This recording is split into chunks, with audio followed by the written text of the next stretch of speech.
Congratulation ऐसी Radha to all. तो आज मैं आप सभी के साथ फिर से उपस्थित हूँ एडवर्टीज़मेंट एंड बिजनेस कम्युनिकेशन लेकर कि advertisement and business communication basically होता क्या है। तो पहले मैं आपको बताती हूँ कि एडवर्टीज़मेंट क्या होता है। तो पहले सबसे एडवर्टीज़मेंट का जो मतलब होता है वो होता है प्रचार प्रसार करना, किसी भी प्रोडक्ट के बारे में कुछ बताना। जैसे कि फॉर एग्जांपल मैंने बेबी लिप्स लगाई है तो बेबी लिप्स के बारे में बताना कि बेबी लिप्स लगाने से क्या होता है कि आपके जो लिप्स हैं वो पिंक हो जाते हैं। तो और जो काफ़ी सारी एक्ट्रेसेस हैं इसका प्रचार भी करती हैं बेबी लिप्स का।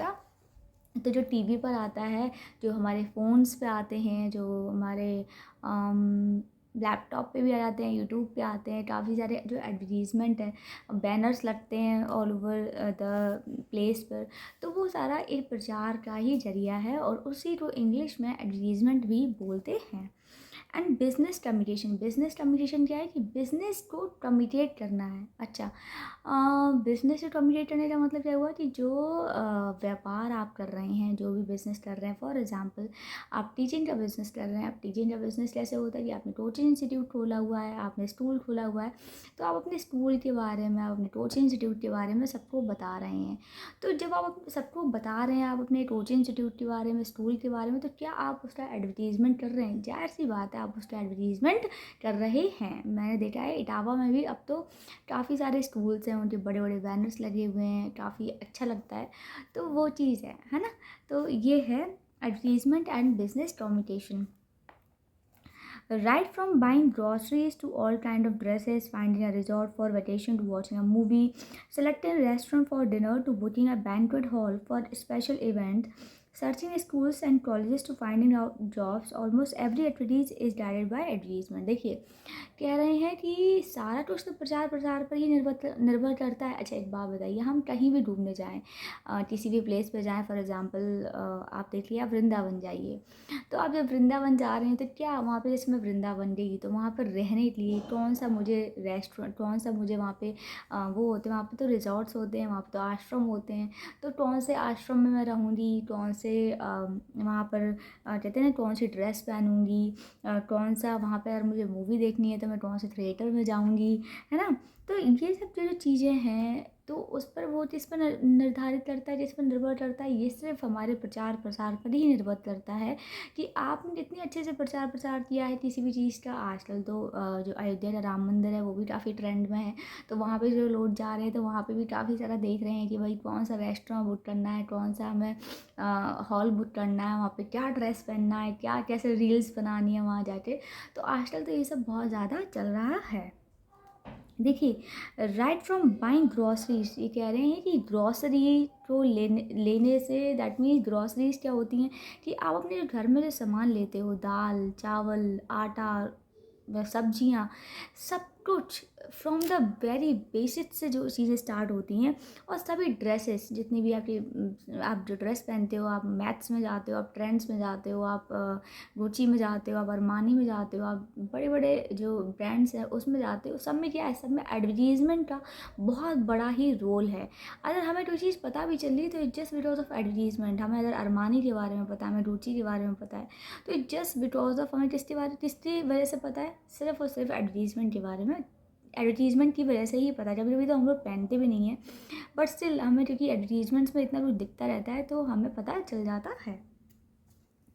Finding a resort for vacation to watching a movie, और कोई भी रिजॉर्ट हमें सर्च करना है और मूवी देखनी है, मूवी देखने के लिए selecting restaurant for dinner to booking a banquet hall for special event. क्या कह रहे हैं, कह रहे हैं कि कोई भी सिलेक्ट करना है हमें रेस्टोरेंट इसलिए सिलेक्ट करना है डिनर करने के लिए, या फिर हमें कोई भी बैंक्वेट हॉल बुक करना है किसी भी स्पेशल इवेंट के लिए, शादी हुई और बर्थडेज हुए तो इनके लिए हम बैंक्वेट हॉल बुक करते हैं, उसके लिए भी एडवर्टीज़मेंट का बहुत बड़ा रोल होता है। देखिए इटावा में कितने सारे बैंक्वेट्स हॉल हैं, इटावा में बहुत सारे बैंक्वेट हॉल हैं। क्या मुझे सबके बारे में पता है? मुझे सबके बारे में नहीं पता है, लेकिन एडवर्टीज़मेंट के थ्रू मुझे सबके बारे में पता चल सकता है।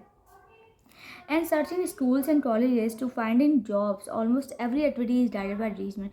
कोई भी स्कूल सर्च करना है, कॉलेज सर्च करने हैं तो हमें क्या करना है, तो ये चीज़ें जो हमें सब सर्च करना है, जो हमें फाइंड करना है, तो ये सारी किससे गाइडेड है, एडवर्टीजमेंट से ही गाइडेड है, प्रचार प्रसार से ही गाइडेड हैं।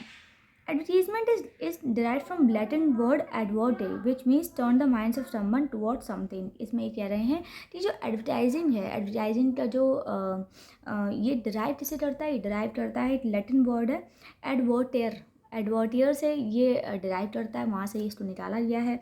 और जिसका मतलब क्या है, इसका मतलब बस ये है कि सब किसी एक व्यक्ति का जो माइंड है वो पूरी तरीके से बदल देना किसी भी उसकी किसी चीज़ के प्रति। अब जैसे एक बात बताइए, फॉर एग्ज़ाम्पल कि काफ़ी सारे ऐसे मान लीजिए बेबी लिप, काफ़ी सारे ग्लॉसेस हैं अवेलेबल हैं, लैक्मे का भी है, इसका लैक्मे का भी है, स्विस ब्यूटी का भी है, लॉरियल का भी है, तो मेबेलिन का भी है, और भी काफ़ी सारे ब्रांड्स हैं ऑल ओवर इंडिया में। तो क्या मैंने सिर्फ बेबी लिप्स को ही क्यों चूज़ किया, वो इस वजह से चूज़ किया क्योंकि ये मेरा जो दिमाग है वो मेबेलिन वालों ने इस तरीके से उसको टर्न अराउंड कर दिया। तो बेसिकली एडवर्टीजमेंट का रोल इतना ही है कि वो किसी भी व्यक्ति का जो है वो माइंड को टर्न अराउंड कर देते हैं, उसकी सोच को वो चेंज कर देते हैं, बस इतना है। It can be defined as non personal presentation and promotion of ideas. और इसको कैसे डिफाइन करते हैं, इसको डिफाइन करते हैं non personal presentation. That means ये नॉन पर्सनल प्रेजेंटेशन है, पर्सनल प्रेजेंटेशन ही नॉन पर्सनल है। यहाँ पे कुछ भी चीज़ें पर्सनली नहीं है, प्रोफेशनली वे में पूरा एडवर्टीजमेंट बनाया जाता है। एंड प्रमोशन ऑफ आइडियाज़, और आइडियाज़ को प्रमोट कर रहे हैं। Goods and services paid by an identified sponsor, और गुड्स और सर्विसेज को भी ये प्रमोट कर रहे हैं जो कि आइडेंटिफाइड स्पॉन्सर जो होते हैं वो ये काम करते हैं। It is a paid non-personal mass communication wherein business information is made available to an audience। और जो business information है वो बहुत ज़्यादा बड़े लेवल पर एक ऑडियंस को दी जाती है ना, एक ऑडियंस को बताया जाता है। Okay, yes. चलो, the aim of advertisement is to promote the business. देखिए जो एम है एडवर्टीज़मेंट का वो सिर्फ एक ही है कि उसको बिज़नेस को प्रमोट करना है ना। एडवर्टीज़मेंट का बेसिकली रोल क्या है, एडवर्टीज़मेंट का रोल यही है कि वो बिज़नेस को प्रमोट करना है, कि उनको मेबेलिन की बेबी लिप्स बेचनी है, उनको लॉरियल का शैम्पू बेचना है, उनको पाउडर बेचना है पॉन्ड्स का, तो उनको बेसिकली अपना सामान बेचना है। The objectives of the advertisement are as followers, to promote newly launch products among the potential customers. तो कह रहे हैं कि एक प्रमोट करना है, किसको प्रमोट करना है, न्यूली लॉन्च प्रोडक्ट, जो नए नए जो लॉन्च करते हैं प्रोडक्ट कंपनी वाले, उनको पोटेंशियल कस्टमर्स तक पहुंचाना है। देखिए कंपनी ने बना दिया पार्ले जी का बिस्किट, अब पार्ले जी का बिस्किट के बारे में किसी को पता ही नहीं है, तो वो तो टीवी पे बताना पड़ेगा उनको, जब वो बताएंगे तब हम लोग देखेंगे, तो हम लोग पार्ले जी का बिस्किट परचेज करेंगे, है ना। To promote unique selling point of an organisation, और कह रहे हैं कि to promote unique selling point of organisation मतलब बेसिकली एक यूनिक सेलिंग पॉइंट जो है किसी भी ऑर्गेनाइजेशन को, उसको प्रमोट करना। आप क्या लगता है कि एडवर्टीजमेंट जो है बड़ा आसान है क्या? नहीं, देखिए बिस्किट वाले भी 10 कंपनी है बिस्किट वाली, तो किसी एक बिस्किट का ही ज़्यादा सेल होना, उसके लिए भी तो दिमाग चाहिए, यूएसपी होती है ना, कि उसके लिए भी तो दिमाग चाहिए कि नहीं पार्ले जी ही सबसे ज़्यादा चले। तो क्यों? क्योंकि उसके पास कुछ उसमें जो लड़की आती है ना, तो वो उसकी यूएसपी हो सकती है ना। तो बेसिकली ये चीज़ हो सकती है। To create awareness among the general public, और क्या है कि एक अवेयरनेस क्रिएट करनी है अमंग द जनरल पब्लिक कि हमारा प्रोडक्ट आ चुका है, पार्ले जी है, और आप पार्ले जी को खाइए सेवन कीजिए। To tap into untapped market segment, ठीक है। अभी कह रहे हैं कि उनको क्या करना है, एडवर्टीजमेंट वालों का बेसिकली क्या इनका ऑब्जेक्टिव होता है, जो कंपनी एडवर्टीजमेंट करती हैं, कि उनको उन जगह पे जाना है जो कि क्या है, जो कहीं कोई नहीं पहुंच सकता है। बेसिकली टीवी से क्या होता है, टीवी एक ऐसा रीच है जो कि गांव तक भी है, छोटे छोटे विलेजेस तक भी है। तो बेसिकली वहाँ जो कंपनी एडवर्टीजमेंट कर रही है टीवी पर, तो उसका जो ऑब्जेक्टिव ये है कि जो एक ऐसा मार्केट है जहाँ पर लोग नहीं पहुँच सकते हैं, तो वो टीवी के थ्रू वहाँ पे पहुँच जाते हैं।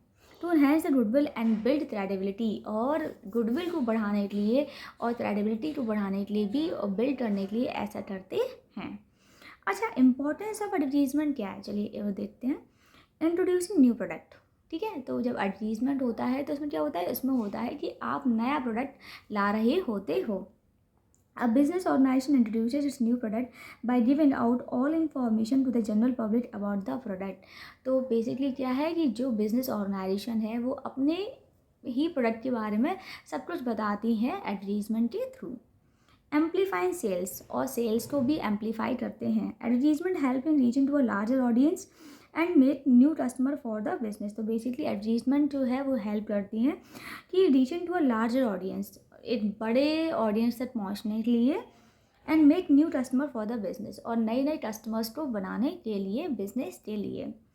Study demand, advertising help in creating and maintaining the consistent demand of the product. जो एडवर्टाइजिंग है वो हेल्प करती है और कि जो क्रिएट करने के लिए मेंटेन करने के लिए कंसिस्टेंट डिमांड की, एक प्रोडक्ट की जो है वो कंसिस्टेंट डिमांड बनी रहे by constantly reaching out to the public के पास रीच करने के लिए। तो बेसिकली एडवर्टाइजमेंट में क्या है कि जब आप बार बार किसी भी इंसान को बताओगे ना कि ये ले लो, तो एक कंसिस्टेंट अप्रोच बनी रहती है कस्टमर्स की और वो परचेज करते रहते हैं सामान को। स्टे इन कॉम्पिटिशन, कि कॉम्पिटिशन में अगर रहना है, 10 बिस्किट वाले अगर कंपनी काम कर रही है तो ऑब्वियसली उनको है कि भाई हमारा जो बिस्किट है वो हमेशा चलता रहे, या यूज़ लोग उसको लेते रहें, परचेज करते रहें। If products are not continuously advertised, then the potential customers can be snatched by other competitors through their regress advertisement. Obviously वो है कि एक regress advertising के थ्रू वो क्या कर सकते हैं कि किसी भी प्रोडक्ट को जो चीज़ क्या पता अच्छा है उसको हटा सकते हैं। तो आपको क्या है कि आपको अपना प्रोडक्ट इतना एडवर्टाइज करना है कि अब वो कस्टमर्स तक बेसिकली पहुँचता रहे। पब्लिक अवेयरनेस क्या है? Public awareness, customer get awareness about a product and its uses through advertising. तो बेसिकली कस्टमर जो है वो अवेयर होता है, कैसे अवेयर होता है? About a product and its uses through advertising. तो बेसिकली कस्टमर्स जो अवेयरनेस है वो किस वजह से होती है? वो सिर्फ होती है एडवर्टाइजिंग से। आप जारो राह जारो, काफ़ी सारे जो हमारे भारत सरकार ने भी लॉन्च करी है एडवर्टीजमेंट स्कीम्स, तो हमें उसके कैसे पता चलता है? सिर्फ टीवी से ही पता चलता है। तो एडवर्टाइजमेंट आई थिंक एक बहुत बड़ा रोल प्ले करता है किसी भी प्रोडक्ट के बारे में बताने में, जैसे स्कीम के बारे में बताना है। तो आई थिंक ये बहुत ही यूज़फुल और बहुत ही सही मीडियम है ना।